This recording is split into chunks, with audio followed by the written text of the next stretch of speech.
C'est parti. Ouais, maintenant ça fait un peu. C'est en fin de soirée, mais Karina nous fait pas. Il filme, hein. Je sais qu'ils ont vachement cette tendance-là, mais c'est BD maintenant, alors moi je sais pas si...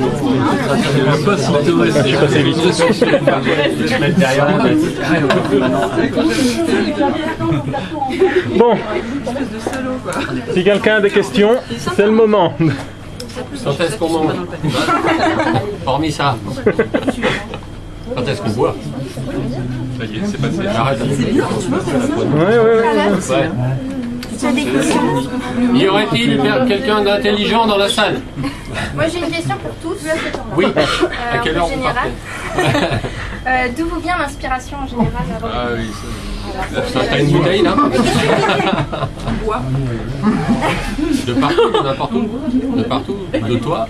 C'est vraiment la question à laquelle on est toujours incapable de répondre. Ouais, c'est ça, et tout le monde nous la pose à chaque fois, comme si les gens ne comprenaient pas qu'on n'a pas de réponse à ça.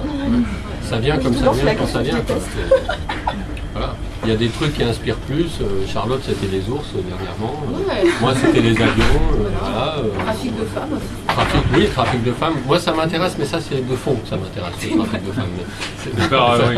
Mais j'ai jamais écrit dessus. C'est comme ça que tu gagnes ta vie. Quoi. Oui, absolument. Voilà. Oui, bah non, c'est pas des livres.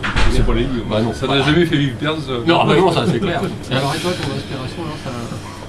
Moi j'ai des théories là-dessus, je pense que c'est du channeling. Ah, tu as raison. Voilà.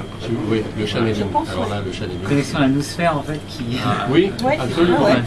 Tu la chopes quand elle... Voilà. Parce qu'il y a toujours des courants d'idées. Ouais. Tu vois, je pense qu'en fait c'est Jung qui a tout compris. En fait, on a tous accès à une espèce de grosse masse d'informations et puis tu vois, c'est quasiment un phénomène médiumnique. Hop, on va chercher un truc dedans et sinon pour boire, tu prends quoi? C'est des trucs trop forts pour toi. N'essaye pas. Je parierais pas si j'étais toi. Parce que moi, pour ma part, par exemple, c'est beaucoup plus pragmatique avec la connexion mystique.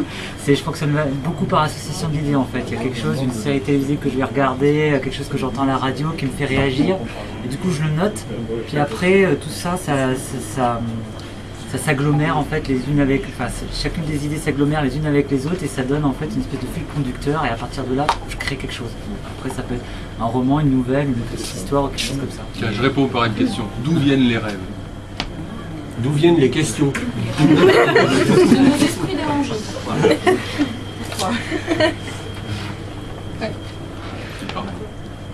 Voilà. Je sais pas.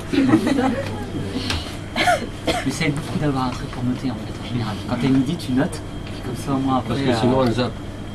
Ouais. J'ai souvent remarqué les trucs, tu as une super idée au moment où tu t'endors et tu dis mais ça je vais m'en rappeler, ça je vais m'en rappeler. Et tu t'en rappelles jamais. Jamais. Donc maintenant j'ai toujours un carnet ou un dictaphone ou un truc comme ça.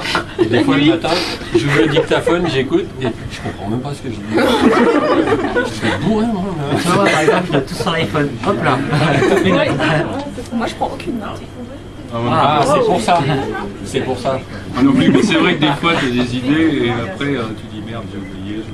Mais il faut avoir confiance, je dis, ça reviendra. Oui, mais ça revient jamais sous une bonne forme. T'avais le truc, t'avais presque la virgule où il fallait, tu vois, la phrase qui tue. Et le lendemain, tu dis ouais, c'était ça, mais non, c'était pas ça. Et le rêve, rien du tout. Le rêve génialissime qu'on fait, on se réveille 10 minutes après, on ne se souvient plus rien. Ouais, c'est dommage. Je sais que c'était génial. Je sais que et tu t'en souviens pas. Voilà. Ouais. Ça, c'est un travail d'apprendre à se souvenir des rêves. Moi, je me souviens de mes rêves et j'ai écrit plein de bouquins à partir de mes rêves. Il y a plein des fois où... Moi, je me souviens de mes idées avant. C'est une sensation. Il faut se demander à soi-même avant de s'endormir. Oui, il paraît. Quand j'ai fait des bonnes idées, ça rend un Ben moi, non. Moi, je suis obligé de noter, je me suis rendu compte. Mais c'est peut-être parce que j'ai pris le pli de noter. Donc, du coup, je fais plus l'effort intellectuel de retenir avant de me coucher. L'idéal, ce serait de ne pas se coucher, en fait. Ça m'arrive aussi. Oui, ça m'arrive aussi. Boire toute la nuit. Ouais. Tiens, qu'est-ce que tu fais ce soir? Vous êtes tous ici, non. Pas encore, auteurs dans un des styles de l'imaginaire, donc fantasy, science-fiction, young adulte, fantastique, etc. Qu'est-ce qui vous a attiré particulièrement vers ces genres-là, plutôt qu'un autre? C'est vrai que dans ce domaine, l'argent coule à flot. Oui, c'est le whisky. C'est le whisky. on n'est pas très au courant, mais il y a énormément d'argent. Mais pas pour... Il y a juste besoin de faire un tour là de la journée, on voit qu'il y a du pognon partout. Déjà la sape, tu vois, déjà. Regarde, déjà que ça, déjà qu'il y a du blé là. Tu vois, les mecs, il faut jamais faire un traduction. Un zoom. Vas-y, réouvre, je fais un zoom. Voilà. Là, si tu mets ça sur internet, on te tue. Bah, c'est le but. Ils vont mourir, hein. T'as choisi. Donc essentiellement l'argent. Voilà. Bah non, c'est le plaisir, sinon on ferait pas ça quoi. C'est le plaisir. C'est le plaisir d'imaginer des trucs dans ta tête et de les faire vivre, et puis le plaisir aussi de rencontrer des gens des fois qui disent putain c'était vachement bien ton truc, tu dis voilà, tu fais ça pour rien. Je crois qu'à la base on est pris ce qu'on aime lire aussi. Voilà, exactement. Puis, je pense aussi qu'avec quelqu'un m'a demandé est-ce qu'on peut tout faire avec le fantastique. Oui, tout. Tout et n'importe quoi, quel que soit le genre, la SF, l'anticipation, la fantaisie, je crois qu'on peut vraiment tout faire. Et quelque part, je sais pas pour vous, sans rentrer dans la psychose, hein, bien sûr, un auteur vit plusieurs vies et je trouve ça absolument passionnant. Moi je sais que mes personnages, ils me collent à la peau matin, midi, soir, et tant que c'est pas terminé, ils sont là à l'intérieur. J'ai vraiment l'impression d'avoir beaucoup voyagé, ce qui n'est pas forcément le cas. C'est le cas aussi des lecteurs, hein. Oui, bien sûr, mais c'est le but. Enfin, si finalement le lecteur ressent ce que toi tu as ressenti en écrivant, c'est juste parfait. Je pense qu'on est vraiment content. Tu disais, Karina, que tu avais pris plaisir à écrire tous tes livres et que c'était fluide. Et je pense que ça, c'est... Je ne sais pas, j'ai jamais écrit de récit contemporain, donc je ne saurais dire si le ressenti est le même, mais en tout cas le fantastique galvanise un petit peu nos propres fantasmes, et je pense qu'on peut aller très très loin dans l'écriture, et c'est ce qui est plaisant. Je trouve que les gens imaginaires sont complètement pour eux. C'est-à-dire ce que tu disais, on peut écrire du thriller de fantasy, on peut écrire de la poésie, on peut écrire du théâtre, on peut tout écrire. Et c'est vrai que c'est malheureusement un genre qui reste... encore un peu considéré comme sous littérature, c'est complètement idiot, alors que c'est probablement un des viviers les plus riches qu'on ait actuellement de créativité. C'est là qu'on peut trouver, c'est le genre qui réunit quelque part tous les genres. Et je pense que c'est vrai aussi en illustration. Et là, c'était un peu de lâche. Ah, Mélanie, parce que auteur, mais illustratrice aussi. Hein C'est dans les genres de l'imaginaire aussi que tu as dessiné tes BD, donc je suppose que c'est le concept. C'est différent, c'est juste parce que la réalité... plaît pas. Voilà, c'est ça. Hein. Oui, on a besoin de s'évader, voyager. C'est surtout ça. Voilà, je crois qu'on se rejoint, un gros besoin d'évasion. Exactement. C'est un besoin d'évasion qu'on a eu dans la lecture au départ et qui s'est transféré dans l'écriture à un moment, tout simplement. Et qu'est-ce qui offre plus d'évasion que la littérature de l'imaginaire? Rien. Voilà. C'est là où on peut s'évader le plus loin. Je dirais même que la littérature tout court, parce que tu prends un petit peu la vie d'un personnage quand tu lis et c'est plus la tienne. Alors qu'elle soit triste. Alors je parle pas des romans autobiographiques où parfois on n'a pas tellement envie, mais il y a certains romans contemporains. Je prends par exemple les romans d'Abbé Cassis. Il est évident que la petite nana qui lit ça, elle se tord les boyaux du début à la fin, elle n'imagine pas du tout vivre ce que... Enfin, elle aimerait être à la place de l'héroïne, à la fois pas du tout. En tout cas, elle s'est en allée ailleurs pendant un moment et il n'est pas question de phénix, de licorne ou de quoi que ce soit. Et je crois que la littérature, enfin la lecture, contrairement à la télé, nous offre des souvenirs beaucoup plus présents et longtemps. La télé, on voit, on oublie, hein, ou alors on a un film éventuellement qui nous a très marqué. La lecture, elle développe l'imaginaire, la télé, elle impose. C'est ça. Exactement, c'est exactement ça. La télé impose une vision que la lecture n'impose pas. On imagine ce qu'on veut, on n'a pas d'image. D'ailleurs, donc je dis c'est un grand type avec un chapeau et puis ça vous de faire voir ce que c'est pour pour vous un grand type. Par exemple, un mec exceptionnel avec un chapeau, voilà. On imagine ce qu'on veut. Puis l'écriture c'est fabuleux parce que tu demandes à quelqu'un de te décrire un personnage, alors 10 personnes ont lu le même livre, et s'ils pouvaient le représenter en dessin, tu serais scotché, quoi. Personne ne le voit de la même manière. Grégory, j'ai posé une question récemment au lecteur, comment voyez-vous tel personnage? Alors c'était vraiment rigolo parce que le personnage je ne l'avais pas décrit. Petit, grand, maigre, blond, brun, c'était assez rigolo. Il n'y a qu'à voir ce que les cinéastes font d'un bouquin. que nous on a c'est lu, des on a imaginé adaptations. d'une certaine façon, et on se on retrouve peut avec l'avoir une dit version hollywoodienne d'un truc qui perd un peu de sa saveur et qui gagne des effets spéciaux, quoi. Donc, mais voilà. l'image est figée, après c'est fini. Oui, voilà, c'est ça. Après, la tête d'un personnage, Gandalf, c'est Gandalf, point final, quoi. Ah oui, Ouais. D'ailleurs, moi aussi, ça lui colle à la peau. Oui, aussi, oui, voilà. C'est Magneto aussi. Moi aussi, c'est pas très Oui, oui. C'est bon. C'est bon. Et Iron Man. Moi j'avais une autre question, comme Sophie parlait tout à l'heure, des personnages qui collent à la peau. Lorsque vous écrivez, je suppose que vous vous sentez fort proche de vos personnages. Ça, quel est votre ressenti une fois que votre roman est fini, que vous que vous devez quitter vos personnages Je vous vois pas, hein, tu peux me dire tu. Je parle en général, hein, c'est pour tout le monde. Filme-moi.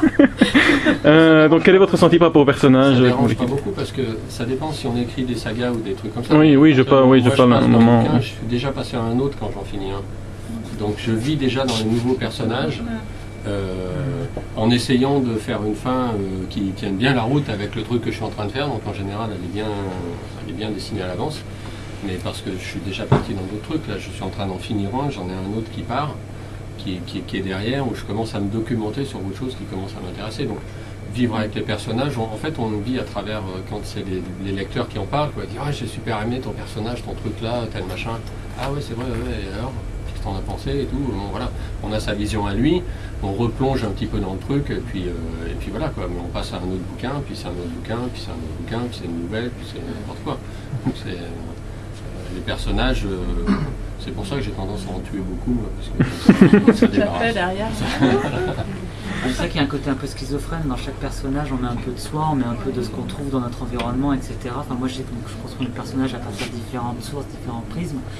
Et je m'intègre dans le personnage au moment où je rédige les actions qui sont liées à ce personnage-là, mais après, j'ai aucun mal à faire abstraction et à passer à un autre personnage, voir d'autres personnages dans d'autres livres. Et il y a le moment où le personnage prend vie de lui-même et qui fait des choses qu'on n'a pas décidées, et qui prend Oui. lui-même sa propre route et on le voit Exactement, partir. ouais. Et du coup, comme il devient indépendant, au moment où on le laisse, on sait qu'il, comme si, c'est schizophrène, ça, il a sa propre vie, quoi, et il continue son chemin d'une certaine manière. Et moi, je trouve que c'est vraiment le moment aussi, finir un bouquin, c'est aussi le moment de dire, bon, on a fait un bout de chemin ensemble, Ouais, continue, exactement, ouais. moi je vais là-bas. C'est ça. Parce que la rencontre n'est pas forcément au bout oui, d'un c'est ça. moment. Et elle continue sa route avec le lecteur, et puis voilà quoi. Voilà. Parfois, on est un peu content de les quitter aussi. Oui. Voilà, Par exemple, c'est un peu ça, ces personnages auxquels on s'attache. J'ai fini le 3e tome des Étoiles il y a 3 ans et je décide d'écrire un 4e 3 ans après. Waouh! Il faut s'accrocher parce que j'ai appris à me détacher d'eux, vraiment. Et j'ai l'impression qu'ils ont changé, mais en fait c'est moi qui ai véritablement changé. Et oui, je regrette, mais j'ai vraiment hâte de les lâcher, pour le coup. Vraiment. Après, il y a des personnages, je trouve qu'on est content d'être avec eux, simplement parce qu'ils font rire. Par exemple, Vénénum, je crois que c'est un des héroïnes et le personnage qui me fait le plus marrer. Je suis pas sûre d'être très proche d'elle. Quand j'ai écrit, oui, bien sûr, une scène de KPDP, je suis comme ça, mais globalement, elle me met de bonne humeur. Et ça, c'est en revanche un personnage que je reprendrai avec grand plaisir. Mais sinon, c'est vrai que vite à vie comme ça. Qu'est-ce que vous Ouais. je vais poser une question. Qu'est-ce que vos formations personnelles de base apportent à vos romans? Beaucoup de sang. Qu'est-ce que tu fais? Je suis vétérinaire. C'est pour ça que... Pour ma part, pas grand Toujours une vraie Moi non boucherie. plus, hein, j'ai un diplôme d'ingénieur en urbanisme, je vois pas trop le rapport avec mes bouquins. Je sais pas J'ai la justement. même formation. C'est vrai. Je travaille dans le transport, à la fonction publique territoriale, il n'y a rien de plus aride comme métier. Moi j'ai un diplôme de rien. mais- Donc ouais, je sais. Non, franchement, ouais, je me suis jamais posé la question. Je suis prof d'anglais et de français, mais c'est vrai que je suis à mon compte, quoi. Ouais. Mais je suis à mon compte. Avant, j'étais musicien, j'étais antiquaire. Je sais pas, c'est peut-être d'avoir fait plein de choses qui amènent une vision différente de là où je me trouve, quoi. Mais je pense pas que le métier, enfin en tout cas en ce qui me concerne, mon métier, Il n'y a aucun de mes personnages qui est prof, il n'y a aucun de mes Non, c'est personnages pas qui est forcément musicien. sur les Non, mais même. Du moins, Sur les interrogations. la mode de pensée, Ouais, etc. non, je pense que c'est plutôt, c'est ça, Je crois que c'est des plutôt- expériences diverses. quoi. Je crois que c'est ce dont plus, on se nourrit à côté de ça. Moi, je crois que Bah, c'est les deux, peut-être hein. plus les passions, les centres C'est ça. d'intérêt, les choses comme ça qui vont t'orienter, plus que le métier. Ouais, moi, c'est la Je chanson, pense pas hein. trop. Moi, je suis archéologue à la base et je crois que c'est l'interprétation des choses. Par exemple, il n'y a pas mieux qu'un archéologue. Ils sont trois à trouver une cuillère et les trois ils vont donner une interprétation différente. Eh bien, ça c'est un petit peu mon truc. On me donne un vampire et il me on me donne un vampire et clairement il me satisfait pas tel qu'il est décrit normalement. Donc je vais l'interpréter vraiment à ma sauce. Je dirais que ça c'est ce qui peut-être m'a le plus servi, ce besoin d'innover. Ah oui, tiens, moi ce qui m'a beaucoup nourri, c'est pas tant le métier, c'est plutôt les relations qu'il peut y avoir dans le milieu professionnel entre les personnes et les individus. C'est quelque chose qui m'a vraiment nourri, notamment au niveau politique aussi, comme je travaille dans ce milieu-là. Toutes les recombinaisons d'intérêts, les stratégies qu'il peut y avoir par rapport à un événement, ça c'est quelque chose qui m'a beaucoup servi pour mon deuxième roman. C'est ce qui m'a dégoûté, qui m'a fait quitter le boulot. Et en fait, moi je dirais que c'est une thèse de philo. Alors ma formation universitaire m'a vachement appris à être en gros à bosser seul, à faire des plans par exemple, mais je bosse toujours avec des plans et voilà. Et ensuite à continuer d'explorer tout ce qui est humain, toutes les failles humaines, parce que c'était ce qui m'intéressait à la base. Donc je crois que c'est simplement un prolongement après avec une ouverture vers le monde qu'on n'a pas forcément quand on fait une thèse de philo pendant tant d'années à être enfermé chez soi. Mais je crois qu'à la base il y a vraiment ça. Je suis même pas convaincu parce que moi, tu as une formation scientifique, j'ai passé toutes mes études justement avec des plans, avec des choses moi, très j'ai carrées. besoin de faire des plans. Et, Pas moi. eh ben, en écriture, non. C'est pareil. Donc en fait, je crois que c'est. Moi au début, non, et maintenant, oui. En fait. Jamais. Ouais, ouais. Je ne prends pas de notes, je fais pas de plan. Non, Ah si, moi j'ai rempli C'est des vrai. carnets. Maintenant, je remplis des carnets entiers, je prends des notes. Mais c'est-à-dire que j'ai plein de documentation dans mes trucs. Donc, Oui, mais. je vais chercher des infos. Viens voir. Zoom. Voilà, en plus elle est jolie comme tout, alors vas-y. Je suis infirmière en psychiatrie, donc forcément,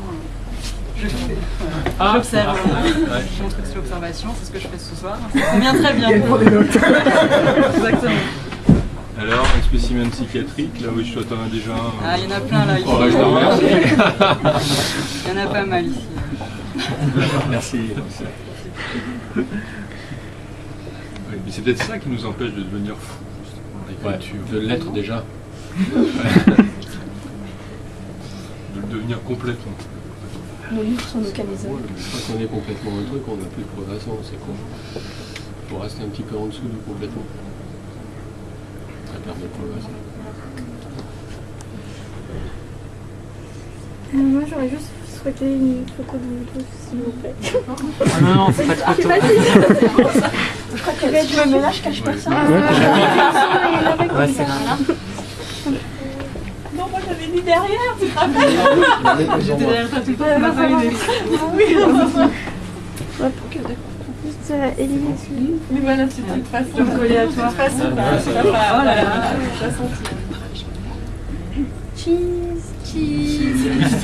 Voilà. Whisky. Donc j'appuie sur le bouton et donnez la pause. Allez, on reprend la pause. Elle arrive avec vous. D'accord. Non, je le refais ça. C'est bon là. Ouais, il est pas aussi tard, ça va, là. Super.